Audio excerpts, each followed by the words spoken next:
জমি জমা সংক্রান্ত গুরুত্বপূর্ণ হিসাবগুলো জেনে রাখি। ১০০ বর্গমিটার মানে হচ্ছে ১ একর। ১০০ একর মানে হচ্ছে ১ হেক্টর।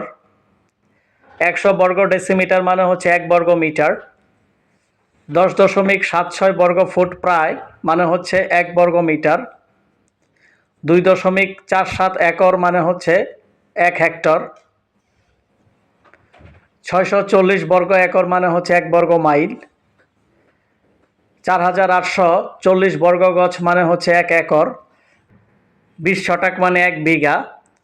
৮০ বর্গ গজ মানে ১ কাঠা। ৫ বর্গ গজ মানে ১ ছটাক।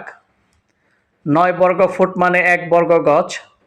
১৪৪ বর্গ ইঞ্চি মানে ১ বর্গ ফুট। ১২ গজ মানে ১ চেইন। ৪৮৪ বর্গ গজ মানে ১ বর্গ চেইন।